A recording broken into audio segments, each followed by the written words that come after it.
My name's Stewart Dawson, and the earthquake that occurred in Haiti last January, a little over a year ago, wound up taking me there for 3 times this past year, and really changed my life. I just want to share one story. The first trip that I went, we were up on a hill in an area called Bikini, and it was a medical mission. Uh, and from that medical mission, there was a church started up on the hill there. I was on the third team that was there. We were the last team there. And every night we would go outside the gates where we were and just have worship. Just no building, nothing other than people and the sky and the Lord, and just had wonderful times. But what I want to share is the last night we were there, or the last couple of nights, went down, cleaned up at the villa where everyone was staying, and then walked back up for the service that night. As we were walking, there was a young Haitian guy named Michel came up and started talking to me, which is not unusual. There were so many people there in Haiti, but I noticed he was speaking very good English. So we started talking and found out he had a great relationship with the Lord, and he kept walking with us. And finally I asked him, I said, "Where are you going?"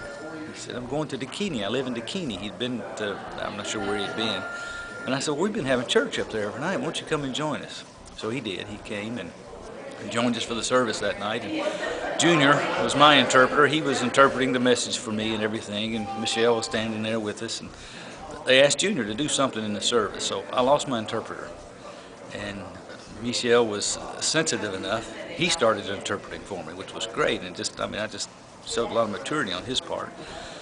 Well, a few minutes went by, and the pastor started sharing with the people there that this was our last night. The pastors were seminary students, so they were leaving as well. We were all leaving. And we told the people we had hoped that a church might be established from the work that had taken place there.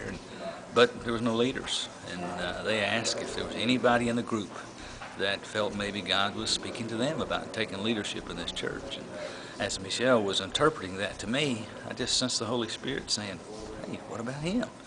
So I just turned to him and I said, "Could they be talking to you?" He said, "I think they are." I said, "Well, go tell them."